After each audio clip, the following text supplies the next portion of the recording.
But I think these studies show quite clearly that there is no such thing as free will. There is no such thing as an immaterial soul, because what we are and what makes us us is not what we really think it is.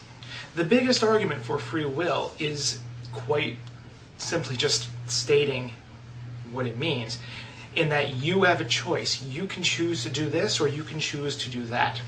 But what these studies show is that in reality, you aren't choosing anything. It is pretty much an illusion. It's not comforting to think about. I'm sorry about that, but it is the truth. You are not making the choices that you think you are. The moral argument for this I will bring up in a later video. But what's important to discuss right now is the implications for the possibility of a soul and for the possibility of free will. And I think this, by itself, clearly shows that such a thing is impossible. Deniers of free will, like the Honestdiscussioner, cannot repudiate it, because the very act of denial requires that humans have free will. Otherwise, your denial of free will has no valid claim to truth, because truth cannot be concluded from what is forced. When I speak of free will, I speak of a human being's ability to use the will to freely choose his decisions, actions, or reasons without being forced into them by causative factors beyond his control. Put more simply, free will is the ability to choose otherwise. A person who denies free will is explicitly asserting that he was forced by causes beyond his control into the position he takes on this issue, that he did not and cannot make decisions or actions based on logic or reason, but because he was made to do so by deterministic causation.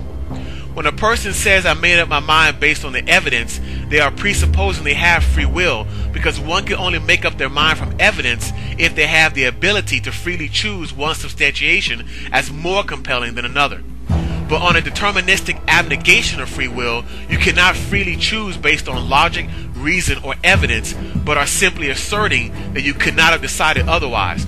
In other words, that you were forced to think free will didn't exist, rather than that you freely chose between the most logical reasons and evidence to hand. Logic depends on making reasoned judgments, that you are able to choose of your own free will between various reasons for a decision or action and judge which one is the most logical and rational. On a denial of free will, you cannot freely choose, but are simply forced to think and act based on causation outside of your volition. You did not come to your conclusion that there is no free will based on logical and evidential deliberation and ratiocination. Thus, in conclusion, to claim that you know is true that humans have no free will is self-refuting. Since denial of free will is false, based on the law of excluded middle, the statement and proposition that humans have free will must be true.